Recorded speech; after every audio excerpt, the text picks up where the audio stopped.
آج کی ویڈیو میں ہم آپ کو حضرت محمد صلی اللہ علیہ وآلہ وسلم کا شجرہ نسب بتانے جا رہے ہیں۔ ہم آپ صلی اللہ علیہ وآلہ وسلم کے آباء و اجداد میں سے سب سے اہم اشخاص کو کور کریں گے۔ ہم پوری کوشش کریں گے کہ ایک مکمل اور جامع شجرہ آپ کے سامنے رکھا جائے، اور اگر کوئی کمی رہ بھی جائے تو ہم اللہ سے معافی کے طلبگار ہوں گے۔ ویورز، ہم وضاحت کرنے کے لیے مختلف قسم کے چارٹس کا استعمال کریں گے۔ حضرت محمد صلی اللہ علیہ وآلہ وسلم سن 571 عیسوی میں مکہ میں پیدا ہوئے۔ آپ کے والد حضرت عبداللہ اور والدہ حضرت آمنہ رضی اللہ تعالیٰ عنہ تھیں۔ کہا جاتا ہے کہ شادی سے پہلے حضرت عبداللہ کی پیشانی پہ نور نظر آیا کرتا تھا، جو اس بات کی نشانی تھی کہ ان کی نسل میں ایک پیغمبر آنے والا ہے۔ یہی وجہ تھی کہ قریش کی بیشتر عورتیں ان سے شادی کرنا چاہتی تھیں، لیکن اللہ کے حکم سے ان کی شادی حضرت آمنہ سے ہوئی۔ آپ صلی اللہ علیہ وآلہ وسلم کے دادا حضرت عبد المطلب تھے۔ حضرت عبداللہ کے علاوہ ان کے دو بیٹے اور بھی تھے، جن کے نام حضرت ابو طالب جو کہ حضرت علی کے والد تھے، اور حضرت عباس رضی اللہ تعالیٰ عنہ جن کے نام سے عباسی سلطنت منسلک ہے۔ حضرت عبد المطلب نے ابرہہ کے خلاف اعلان جنگ کیا تھا، جو کہ اپنی ہاتھیوں کی فوج کے ساتھ خانہ کعبہ کو ڈھانے آ رہا تھا۔ اس کے علاوہ زمزم کا کنواں جسے قبیلہ جرہم نے بند کر دیا تھا، حضرت عبد المطلب نے اللہ کی طرف سے خواب میں اشارہ ملنے پہ دوبارہ کھودا تھا۔ حضرت عبد المطلب سے پیچھے حضرت ہاشم آتے ہیں، جو آپ صلی اللہ علیہ وآلہ وسلم کے پردادا تھے۔ ان کا اصل نام عمرو تھا، اور بعد میں انہوں نے اپنا نام ہاشم رکھا تھا، جس کا مطلب ہوتا ہے بھوکوں کو کھانا کھلانے والا، اور اسی نام سے آپ صلی اللہ علیہ وآلہ وسلم کا خاندان بنو ہاشم کہلاتا ہے۔ خاندان بنو ہاشم عرب کے قبیلہ قریش سے تعلق رکھتے تھے۔ حضرت ہاشم سے اوپر حضرت عبد مناف آتے ہیں۔ حضرت عبد مناف کی اولاد میں سے عرب کے 3 بڑے خاندان بنو ہاشم، بنو امیہ اور بنو عباس تعلق رکھتے ہیں۔ مسلمانوں کے تیسرے خلیفہ حضرت عثمان رضی اللہ تعالیٰ عنہ بنو امیہ سے تعلق رکھتے تھے۔ اگر ہم حضرت عبد مناف سے 7 پشتیں پیچھے جائیں تو ہم حضرت فہر پہ آتے ہیں۔ کچھ مورخ یہ لکھتے ہیں کہ حضرت فہر کا نام قریش بھی تھا، یہی وجہ ہے کہ انہیں قبیلہ قریش کا جد امجد مانا جاتا ہے۔ حضرت فہر نے یمنی بادشاہ حمیر کے خلاف جنگ کی تھی، جو کہ خانہ کعبہ کو مکہ سے یمن منتقل کرنا چاہتا تھا۔ حضرت فہر سے 9 پشتے پیچھے جائیں تو حضرت عدنان آتے ہیں، جو کہ حضرت محمد صلی اللہ علیہ وآلہ وسلم کے آباء و اجداد میں بہت اہم مقام رکھتے ہیں۔ قریش کا پورا قبیلہ، جس میں تقریباً 10 خاندان تھے، روایتی طور پہ حضرت عدنان کی اولاد میں سے تھے۔ بنو عدنان اصل میں عرب نہ تھے، بلکہ 6 صدی عیسوی میں جب بابلیوں نے ان کا سابقہ علاقہ تباہ کر دیا تو انہیں جنوب کی طرف جزیرہ نما عرب میں دھکیل دیا۔ روایات کے مطابق عدنانی عرب حضرت ابراہیم علیہ السلام کے بڑے بیٹے حضرت اسماعیل علیہ السلام کی اولاد تھے، جبکہ یہود حضرت ابراہیم علیہ السلام کے چھوٹے بیٹے حضرت اسحاق علیہ السلام کی نسل میں سے ہیں۔ یہی وجہ ہے کہ اسلام، یہود اور عیسائیت کو ابراہیمی مذہب بھی کہا جاتا ہے۔ حضرت اسماعیل علیہ السلام کی ماں حضرت ہاجرہ تھی، جن کا تعلق مصر سے تھا، جبکہ حضرت اسحاق علیہ السلام کی ماں حضرت سارہ تھی، جن کا تعلق میسوپوٹامیہ سے تھا۔ جیسا کہ آپ چارٹ پہ دیکھ سکتے ہیں کہ حضرت عدنان سے حضرت اسماعیل تک 39 پشتیں بنتی ہیں۔ حضرت اسماعیل سے پیچھے ان کے والد حضرت ابراہیم علیہ السلام آتے ہیں۔ حضرت ابراہیم نے ہمیشہ اللہ کے فیصلوں کو بغیر کسی ہیل حجت کے مانا، اور اللہ کی طرف سے ہر آزمائش اور امتحان میں سرخرو ہو کے نکلے۔ اسی وجہ سے اللہ نے انہیں پوری انسانیت کے امام کا خطاب دیا، اور ان کی نسل سے بے شمار نبی اور رسول آئے۔ نبی پاک صلی اللہ علیہ وآلہ وسلم کے شجرے میں 5 پشتیں اور پیچھے جائیں تو حضرت ہود علیہ السلام آتے ہیں۔ بائبل میں آپ کو ابیر کے نام سے جانا جاتا ہے۔ روایات میں آتا ہے کہ آپ قبیلہ عاد سے تعلق رکھتے تھے، جو کہ عمان میں بستے تھے۔ یہ لوگ بہت طاقتور اور دولت سے مالا مال تھے۔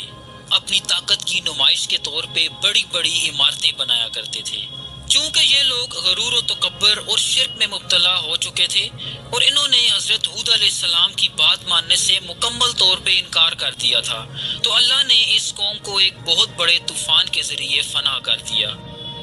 حضرت ہود سے 3 پشتیں پیچھے حضرت نوح علیہ السلام آتے ہیں۔ حضرت نوح علیہ السلام کی قوم پہ اللہ نے پانی کا عذاب نازل کیا تھا، جس سے حضرت نوح کی ساری قوم غرق ہو گئی تھی، سوائے ان چند لوگوں کے جو کہ حضرت نوح کے ساتھ کشتی میں سوار ہو گئے تھے۔ انسانی نسل حضرت نوح علیہ السلام کے 3 بیٹوں سام، حام اور یافیت سے چلی، جو کہ حضرت نوح کی کشتی میں سوار ہو گئے تھے، اور ان کا چوتھا بیٹا اور بیوی پانی میں ڈوب کے ہلاک ہو گئے تھے۔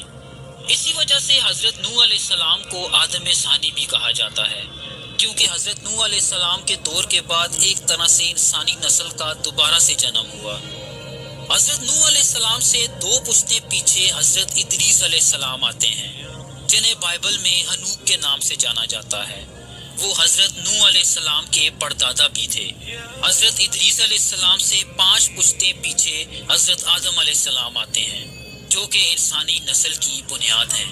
حضرت آدم علیہ السلام کے 2 بیٹوں قابیل اور حابیل میں تفرقہ پیدا ہوا، جس وجہ سے قابیل نے اپنے چھوٹے بھائی حابیل کو قتل کر دیا۔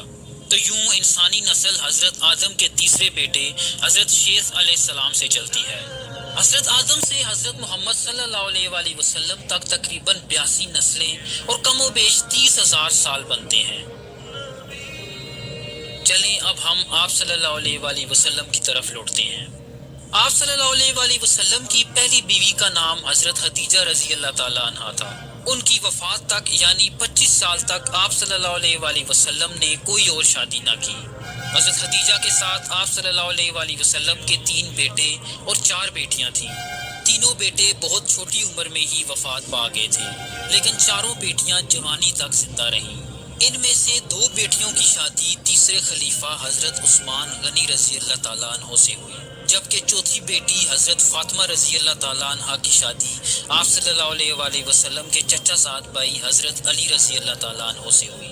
اہل تشیع صرف حضرت فاطمہ رضی اللہ تعالیٰ عنہ کو ہی آپ صلی اللہ علیہ وآلہ وسلم کی بیٹی مانتے ہیں۔ آپ صلی اللہ علیہ وآلہ وسلم کی نسل حضرت فاطمہ رضی اللہ تعالیٰ عنہ سے چلی، جو آج تک اس دنیا میں موجود ہیں۔ حضرت فاطمہ رضی اللہ تعالیٰ عنہ کے 2 بیٹے تھے، جن کے نام حضرت حسن اور حضرت حسین رضی اللہ تعالیٰ عنہ ہیں۔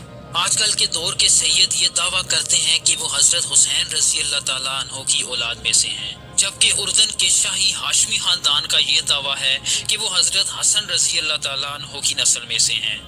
اہل تشیع آپ صلی اللہ علیہ وآلہ وسلم کے جانشینوں کو امام کہتے ہیں۔ ان میں سے 12 امام ایسے ہیں جو زیادہ نمایاں ہیں۔ پہلے امام حضرت علی، دوسرے حضرت حسن اور تیسرے حضرت حسین رضی اللہ تعالیٰ عنہ ہیں۔ باقی کے 9 امام حضرت حسین رضی اللہ تعالیٰ عنہ کی اولاد میں سے ہیں۔ سنی عقیدے کے مطابق آپ صلی اللہ علیہ وآلہ وسلم کی جانشینی خلفائے راشدین نے کی، جن میں سے پہلے 2 خلفاء آپ صلی اللہ علیہ وآلہ وسلم کے قریبی ساتھی حضرت ابوبکر صدیق اور حضرت عمر فاروق رضی اللہ تعالیٰ عنہ تھے۔ یہ دونوں آپ صلی اللہ علیہ وآلہ وسلم کے سسر بھی تھے۔ دوسرے خلیفہ حضرت عمر کی شہادت کے بعد 6 افراد کی ایک کمیٹی نے حضرت عثمان کو تیسرا خلیفہ منتخب کر لیا، جو کہ آپ صلی اللہ علیہ وآلہ وسلم کے داماد بھی تھے۔ آپ چارٹ پہ دیکھ سکتے ہیں کہ بنو ہاشم اور بنو امیہ حضرت عبد مناف کی اولاد میں سے تھے۔ تیسرے خلیفہ حضرت عثمان رضی اللہ تعالیٰ عنہ کی شہادت کے بعد پہلا فتنہ شروع ہوا اور مسلمانوں میں خانہ جنگی شروع ہو گئی۔ اس صورتحال میں مسلمانوں نے حضرت علی رضی اللہ تعالیٰ عنہ کو چوتھا خلیفہ منتخب کر لیا، لیکن اموی خاندان سے حضرت معاویہ رضی اللہ تعالیٰ عنہ نے ان کے خلاف اعلان جنگ کر دیا۔ بالآخر حضرت علی رضی اللہ تعالیٰ عنہ کو شہید کر دیا گیا، اور ان کے بعد ان کے بیٹے حضرت حسن رضی اللہ تعالیٰ عنہ حضرت معاویہ کے حق میں دستبردار ہو گئے اور حکومت انہیں دے دی، جس کے نتیجے میں بنو امیہ کا دور حکومت شروع ہوا اور اگلے 90 سال تک حکومت انہی کے پاس رہی۔ پھر سن 750 میں ایک اور خانہ جنگی سے حکومت بنو عباس میں منتقل ہو گئی۔ اس خاندان نے تقریباً 500 سال تک مسلمانوں پہ حکومت کی۔ یہ خاندان آپ صلی اللہ علیہ وآلہ وسلم کے چچا حضرت عباس رضی اللہ تعالیٰ عنہ